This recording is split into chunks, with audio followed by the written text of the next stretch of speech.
So I have the pleasure of introducing Betty Ann Heggie, our special guest tonight. So Betty Ann Heggie is former Senior Vice President with Potash Corp., the principal of Betty Ann Heggie Mentorship Program, corporate director and professional speaker, and a blogger for Huffington Post. Yes, she's very incredible. So I had the opportunity to get to know Betty Ann through her mentorship program.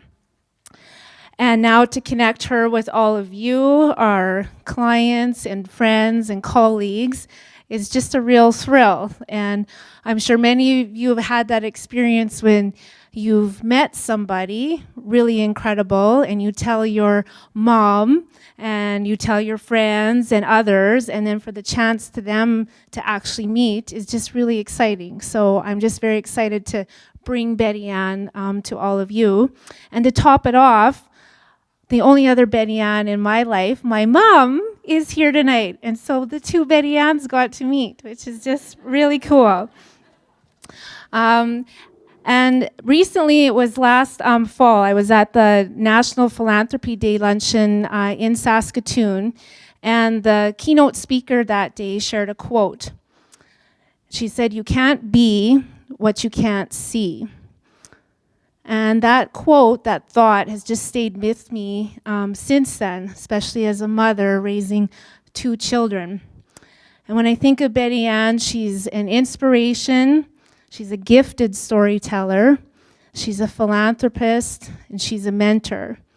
And when I think of Betty Ann, I can see what I can be. So please help me welcome Betty Ann Heggie and my partner, Stuart Sutton.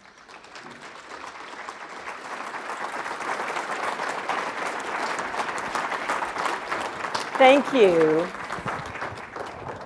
So sweet. Thank you.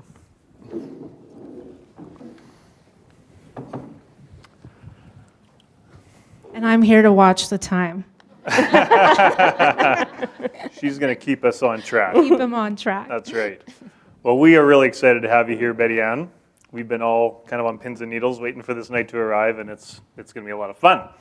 So we're going to have a bit of a conversation, and you're going to get to watch it, all of you. And what we want to talk about are, where your first... A few things we want to talk about are, like, we want to talk about your dreams and when you first got the sense of what you wanted to be when you grew up, so to speak, and the impact you're having right now. And then we want to talk about the obstacles, because there's always obstacles that we come across. But then just like the power of having goals and plans and mentors in your life. And we want to talk about these three things because it's kind of like what we do with our clients. We kind of help them sketch out what their dreams are. We figure out what the obstacles are going to be, and then we craft a blueprint and an action plan to get them there. And along the way, we hope that we can serve as a bit of a mentor for them. And so we think that we can learn a lot just from your own experience in this area. So why don't we start by letting them in on a little bit about your background. Can you tell us a bit about your childhood and your upbringing and just how that helped shape who you are today? Well, I'm probably not a lot different than a lot of people in this room because I was raised in a small town in Saskatchewan. I come from Strasbourg, Saskatchewan, and my father owned the hotel, and so I grew up above the bar. And one of the exercises we do when we open our mentorship program is as an icebreaker, I always ask people to tell the story of how they got their name. And so I was born in the year of the coronation of the Queen. My mother wanted to call me Elizabeth. And my father said that he had a really miserable horse named Elizabeth, but he had a really nice horse named Betty. So I always say that I was named after my father's horse. So I grew up in a small town hotel, and so from an early age, and when it's a family business, everybody does everything to keep the hotel going. And so I changed rooms, I worked in the restaurant, I got early business experience when the cook quit and I had to make the food, and I remember, it was macaroni and cheese and I charged 75 cents for a dish. And then I worked in the bar, behind the desk. I mean, you name it, we did it all. And we learned a lot. I think I was the oldest of 4 children. We learned a lot about business. We all had an interest in business, and we all had an interest in giving service. And so I think that early experience made a difference. And one of my favorite stories about how I think my father influenced this was Sports Day, which was July 1st, and all of the other towns nearby came with their ball teams to Strasbourg. And they no sooner got there, maybe had played one game, and these big thunderstorm clouds blew in and the heavens opened and it poured rain. But of course, by that time, nobody went home. So they all went to my dad's bar. And we had just put in a beer garden, so we had this yellow and green painted fence with these yellow and green umbrellas around little picnic tables, and people filled the bar. I had cousins that were there from Winnipeg who were used to living in the city and not used to being in a small town. We needed more help. We made them come and wait tables, and all we did basically is just keep taking beer out to everybody who were sitting under these little tables with the rain pouring down, and we made more money than we've ever made. It was a wonderful day. And the next day, I was probably, I think at that time the drinking age was 18, so I was probably 18 at the time. And my dad brought all this cash upstairs, and we laid it all out on the living room floor, and we put all the 20s together, and all the 10s together, and all the 1s together, with all the faces in the same direction, you know how you're supposed to do it. And then we counted it all up, and it was over $2,000, and it was like, wow. And he said, okay, you can decide what to do with it. Here's our options. We could put a new generator in the fridge. Ours is going to go. We don't know when, but it's getting close to its lifetime. Or we could just take it and spend it. But you can decide. We'll just do whatever you want. And I remember having these conversations around, so what would we spend it on? Well, that all sounds really tempting. And what if the generator goes and we haven't replaced it? How long do we have to wait for a new one? Anyway, I picked the generator. I love how practical that is. That's very Saskatchewan too, isn't it? I probably would have spent it. Another round. So there must have been some values that you developed as growing up in those environments. Like what, how did those stories, those life experiences shape your values where they are today? Well, I think I was the oldest of 4, and all 4 of us in some way, shape, or fashion have ended up in business and in service industries. And so I think that we used to always sort of say service is good for the soul. And so it became a bit of a family motto, and I think that it does make you feel good to gift to other people of your time and your energy and your money. And I think that if you can do that and make a living while you're doing it, it does pay you returns that make you feel gratified. So I think that that was definitely an influence. And I do believe that I wasn't the smartest person in my office. There was a lot of very smart people that I worked with, but I do believe I gave the best service. So when we had customers, they loved me because I made sure that we met their needs. And then I moved to head office and I worked in investor relations, and I made sure the investors got what they needed. And so, I think that service really influenced me. And the other part of it is that when you're running a business, it really does boil down to relationships. I worked at Xerox, and I remember that one of my jobs was to make sure that everybody in my territory was happy with the quality of their photocopies. So I would take an original and send it out to people with a little chart and ask them to make a copy on their machine and then fill out the chart. And I had a couple different service guys that worked in my territory. And one of them was, in my opinion, an excellent technician. But he was kind of a jerk. And he would kind of go into people's offices. He'd make them feel like they had done something wrong, and that's the reason why their machine wasn't working. And he just kind of rubbed everybody the wrong way. And we had another guy, and he was out in North Battleford, and I just remember he used to he was like the Maytag repairman. He would stop by and just visit people. Is your machine working okay? I just thought I'd stop in for coffee. Just couldn't be nicer, more concerned, and so empathetic when anybody's machine quit working. Like, I know how hard this must be, and I'm going to get it fixed as quickly as possible so that, you can get back to your important work. So everybody loved him. I didn't think he was the best technician. And I would send these originals out with this little form. And to the guy that was a jerk, I'd get back what I thought was an excellent copy. And everybody would say, poor, poor, poor, poor, poor. And then I would send out to this other area and ask them to make a copy. And I'd get back a copy that I thought was pretty marginal. And they'd say, excellent, excellent, excellent, excellent. So it just, I think, really teaches you how important those relationships are in doing business and the way that it influences people's perception of your work. Yeah, no question. I have a question. Yeah, Can I jump in? Absolutely. I'm just thinking of the story you shared about growing up in Strasbourg and those experiences as a child. And how old were you when you made that decision? 18. 18. So now, looking back, I don't know how many years ago that is, but a few years ago, if you had some advice for that 18-year-old, she made a pretty good decision, but just in general, is there some advice that you would have given your 18 or 20-year-old self? Well, that's an interesting, when my father died, he had a sister that was 7 years older than he was, and my dad was a kind of a work hard, play hard kind of guy, and didn't take the very best care of himself. And he had an older sister who was very precise and ate very healthily and took very good care of herself. And I said, oh, Auntie Hertha, you are in such good shape, it's fantastic. And she said, I didn't have nearly as much fun as your dad did.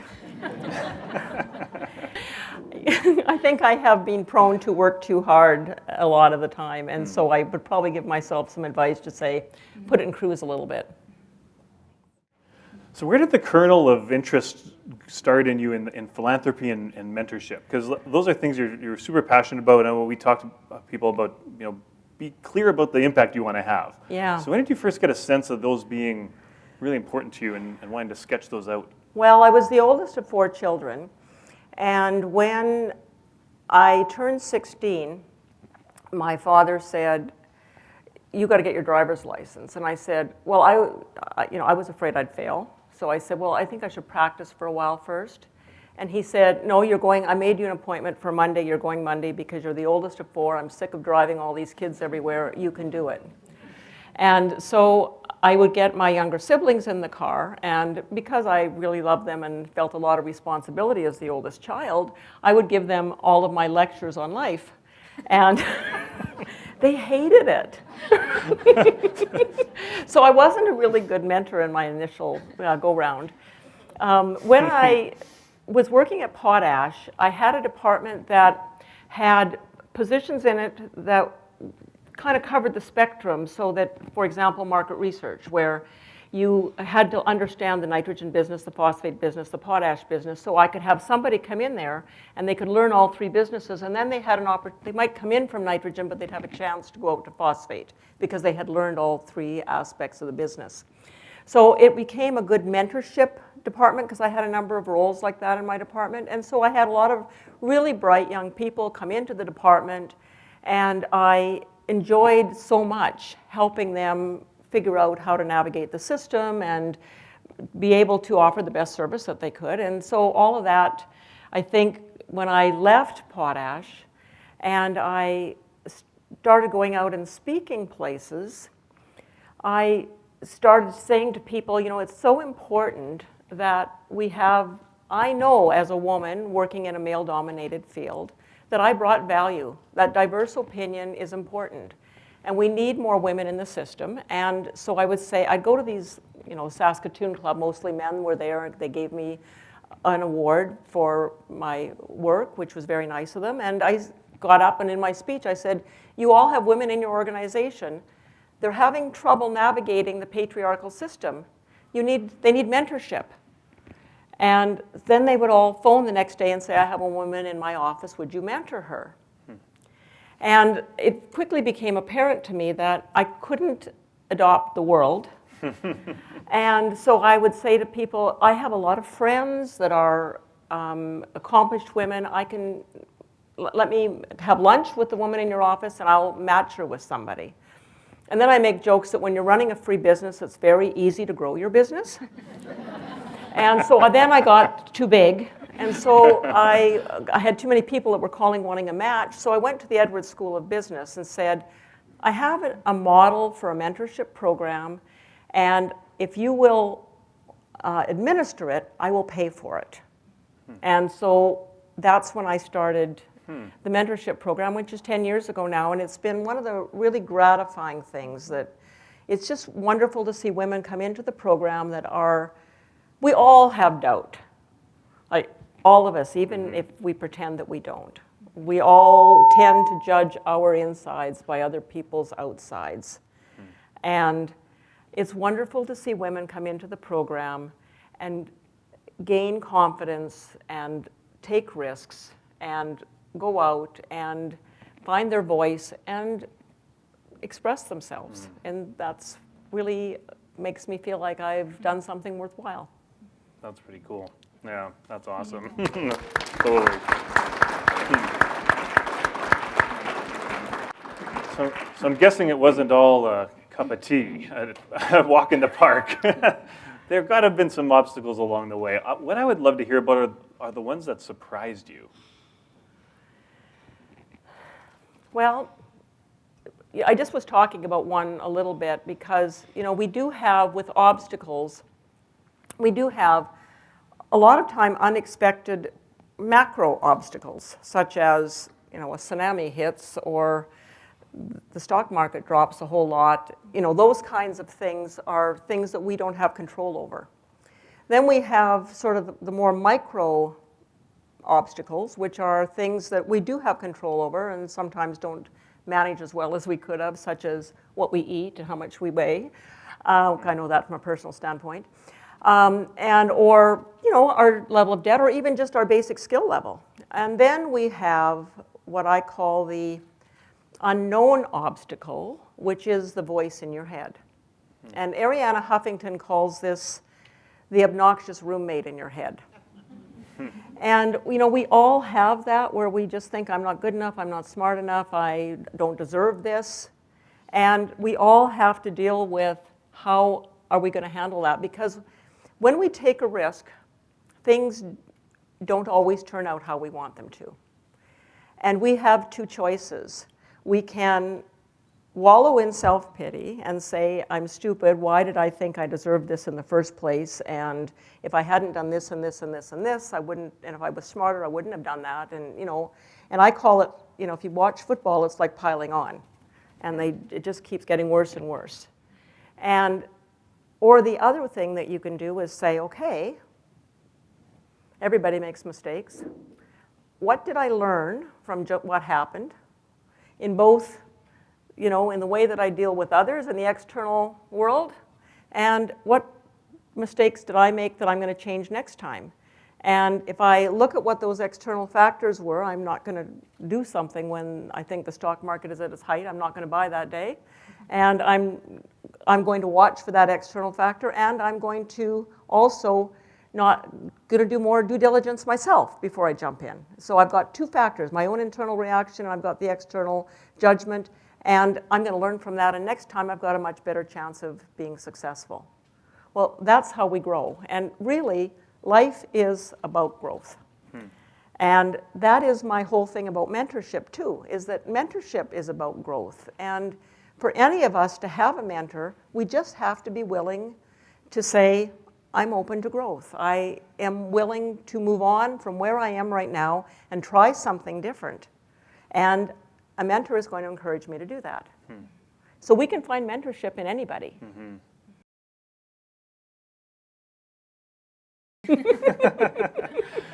I totally agree, and I think of a mentor as someone who can see when you're stuck and you don't know that you're stuck. So maybe just tell us a bit about who played that role for you. Who served as your mentor? Well, I actually am very lucky that I did go work in a male-dominated environment. Fertilizer mining is very male-dominated. There weren't women that were in management when I started in management. So it wasn't like there was women that were higher than I was that I could have a look and say, how did they manage their lives? How did they maneuver these situations? So I was really lucky that I had a few different men that were very good mentors to me. One of them early was the CEO of the company. And potash is a cyclical business. As you well know, if you live here, you read the papers. And so it tends to, they put in too much capacity, the world has to grow to catch up to that capacity, it all balances out, things are good for a while, they put in some more capacity, it starts over again. And it was a time when supply and demand was really out of balance, and we had way too much supply and not enough demand.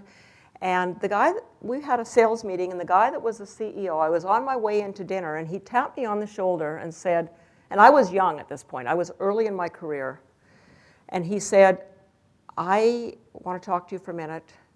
I just want you to know there's going to be a lot of changes around here, and I want you to hang in, because you'll have a good future with this company. He said, all it takes for this business to turn around is a mine can flood in Russia, or China can come in with a big order, and it turns around on a nickel. He said, I've been in this business 30 years, take it from me. And I was kind of like, yeah, like whatever. I'm on my way into the sales meeting dinner, and there's lots of laughter in the background. Well, 2 weeks later, I was on my way down to St. Louis to a meeting. And at that time, I think, was it Frontier Airlines? If anybody's old enough to remember them. I think we stopped in Minneapolis, and I phoned back to the office, and my secretary said, at that time you had to look for a cell phone, or a pay phone in an airport. And my secretary said, are you sitting down? And if anybody's as old as I am, they had little cubicles that had like a little triangle seat. So I kind of, okay, I'm sitting down, and she said, everybody above you except for one has been fired. So I went on the road that week. My mind was not on my sales calls. I went back to the office, and it was a really bad atmosphere because one shoe had dropped, and people were waiting for the other shoe to drop, and they were all afraid they were going to lose their jobs, so they were trying to make other people look bad so they'd look good, so they'd get to stay hired. And eventually, that did happen. A lot of middle management people were gone, and when they were gone, all their jobs were still there to be done, but they were gone.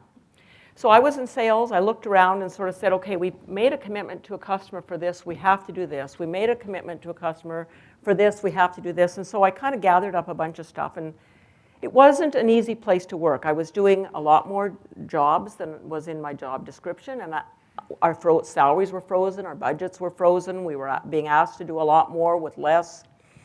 And in the midst of that, I got another job offer. And it was very tempting to take that job. But the voice of my mentor was a guy that was gone in the firings.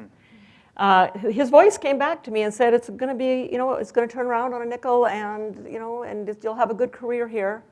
And I refused that other job and stayed. And it happened exactly as he predicted. And the supply and demand came back into balance. The new management said, well, Betty Ann, you've got a lot more responsibilities, because I'd picked them all up, than your title would say. Let's increase your title and let's give you some more money, and which became my motto, which is go for the responsibility, then go for the title, then go for the money.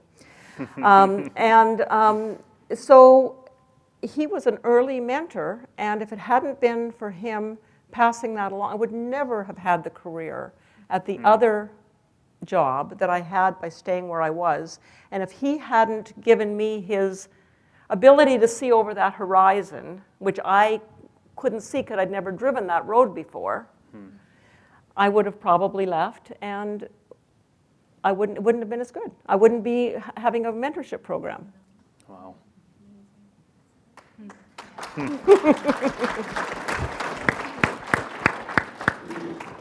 I'm going to jump in again. Do it.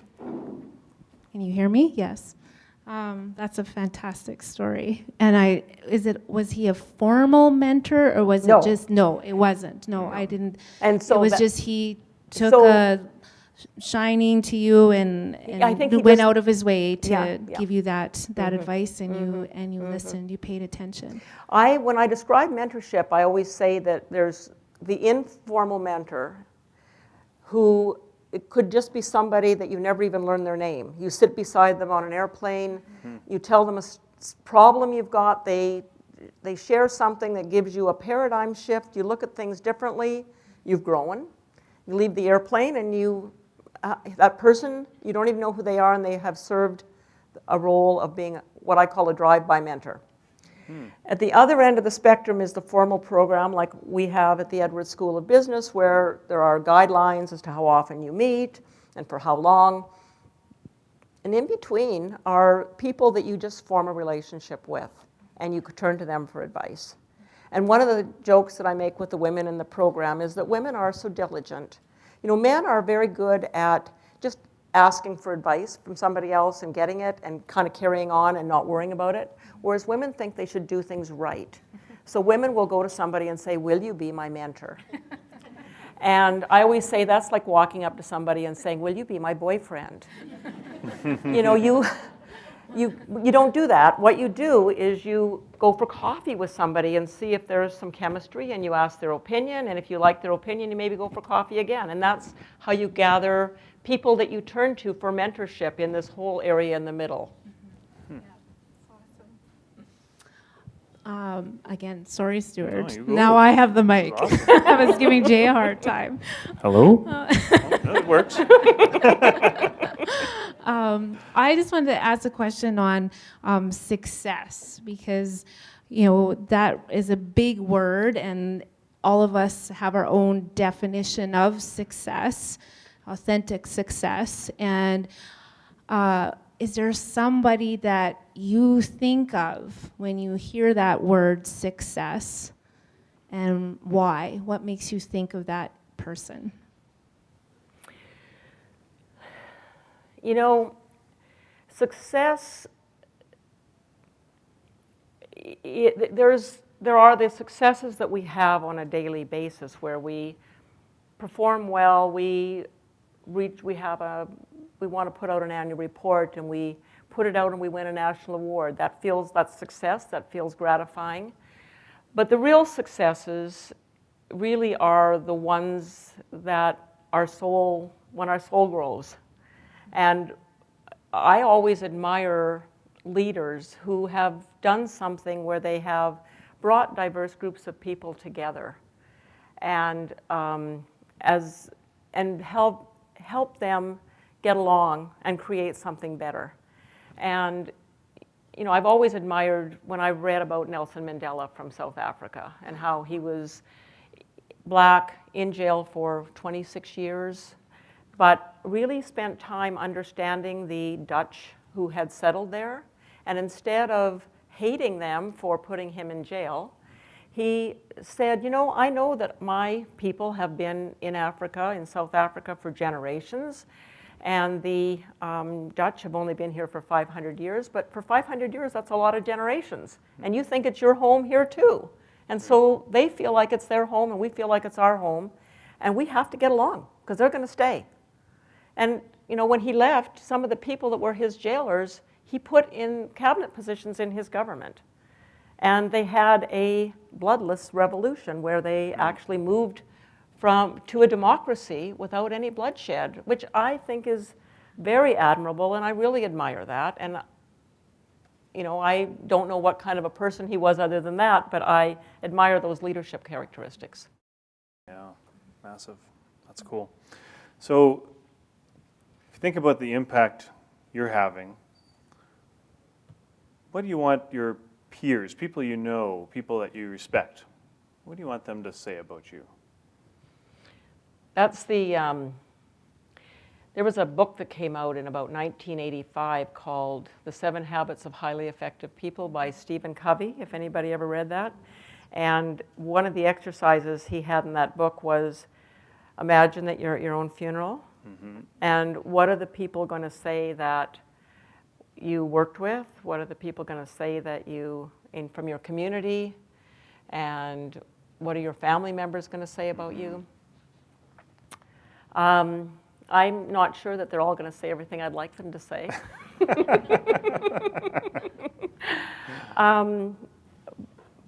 I think that they would say, what I think they'd say versus what I'd like them to say. I'd like them to say that I'm generous. I'd like them to say that they always knew where they stood with me, that I was open. I would like them to say that I was fun-loving and that I enjoyed a good laugh. And I would like them to say that I'm hardworking. That's cool. I would say all of those things. Betty. So the things you're involved with now, I remember you saying that you got involved with organizations because you wanted to see things improve. That was important to you. But how did you choose the specific causes? Usually when I would choose a cause, it was because I had some kind of personal experience with it. And my MO on doing donations is that I want to make fairly significant contributions to organizations where I will put not just money, but time and energy. So I feel that if you can do all three of those things, that you really will make a difference. So one of my first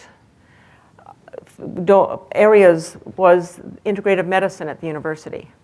And I had had an experience where I had two small children close together, was trying to pretend that I was a man at the office and not a woman, but I was still trying to be a good mother and extract milk when I was on the road so that I could still nurse when I got home. And I got very sick because I got very run down.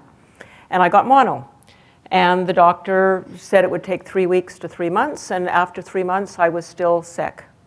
I would still go to work every day, but then I would come home and lay on the couch, and I caught everything that went around because my immune system was so low.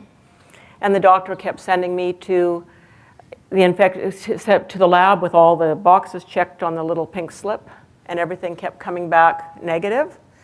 And I was, my doctor would said, if you were a different person, I'd say you're depressed, but I don't think you are. And I said, no, I think I'm getting depressed because I'm sick all the time.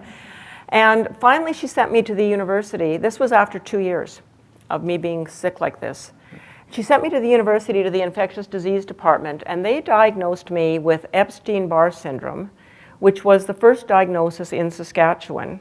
It came out in the medical journals in January of 1985, and I was diagnosed in May of 1985. And they said, it's a good news, bad news story. The good news is you've got a diagnosis. You're not crazy. The bad news is there's nothing we can do for you.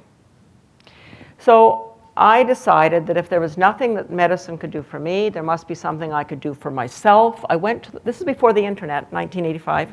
I went to the library. I took out all the books I could find on people who had cured themselves of terminal illnesses.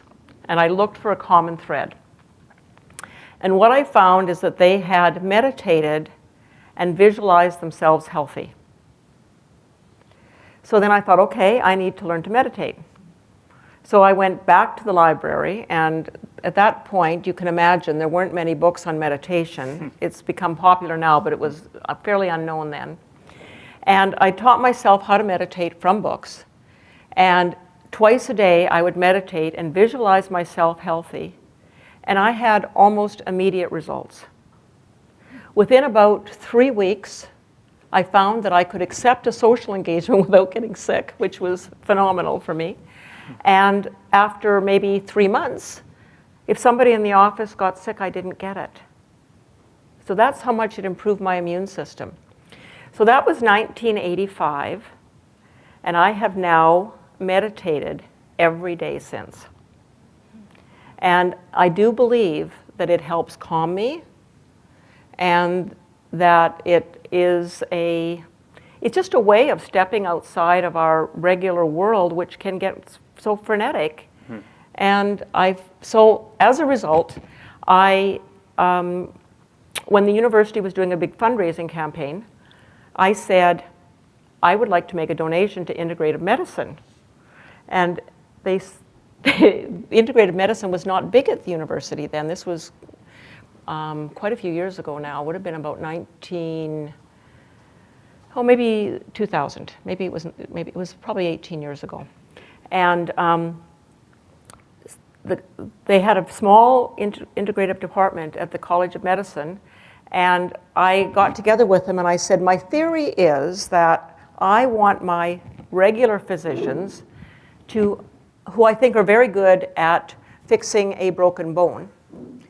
So they can do acute care really well, but I don't think they're really good at chronic care.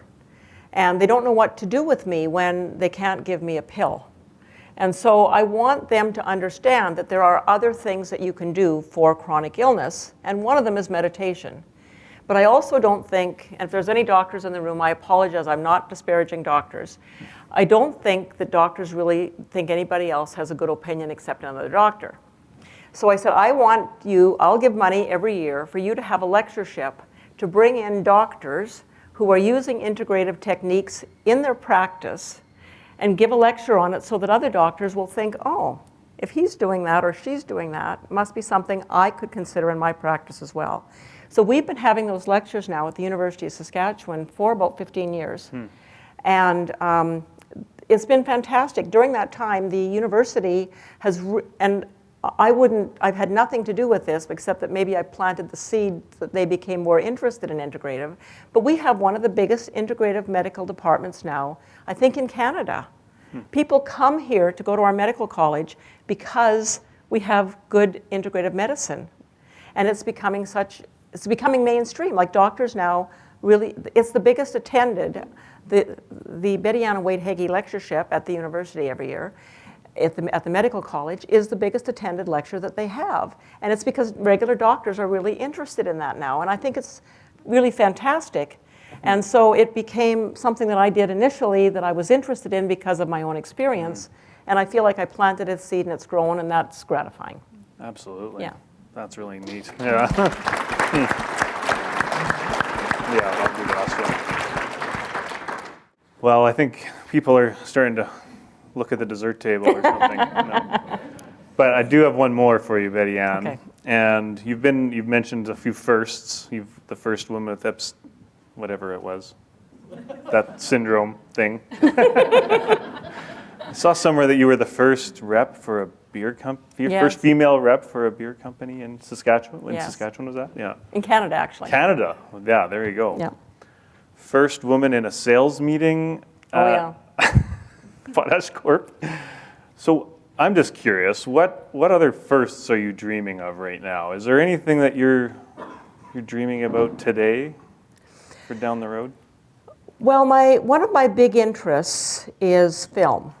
I love the movies.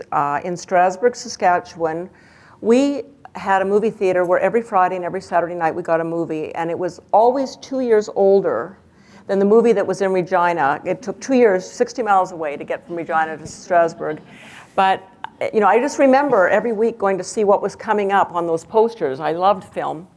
And but one of my concerns is that all the films show men as the heroes. And that's storytelling, and storytelling is what creates our culture. And if we are always going to the theater and the women in the film are always just the crazy girlfriend or the ex-wife, and they're not actually doing the important jobs, it's hard for women to see ourselves in those roles, and it's hard for men to see us in those roles. So I want to have more stories in film told by women for women. And so I've now donated money to and I'm on the board of the Toronto International Film Festival. And I've been working on a program to help get more women in film as directors, screenwriters, so that they're telling their stories. And interestingly enough, we kicked off the program last year, beginning of July, and then of course the whole Harvey Weinstein thing happened in the fall. And it's just been, all the donations that we've taken, we've set up these programs to help women know what they're supposed, and we've had breakfasts where they know what they're supposed to do if they have problems, where these are lawyers, we've gathered lawyers who are volunteering their time. So it's, again, my first is I'm going to be that we're going to get more films, women directors winning Academy Awards, women filmmakers out of Canada that we're going to get more women's stories. That won't be me doing it, but I'll feel like it is. You'll plant the seed, and Yeah. given your record with these other things you've been involved with, it can't help but happen. It's going to be cool to see it. Well, I'm going to ask Tim to come up, and we do have a little token of appreciation for you. Oh, thank you. Thank you.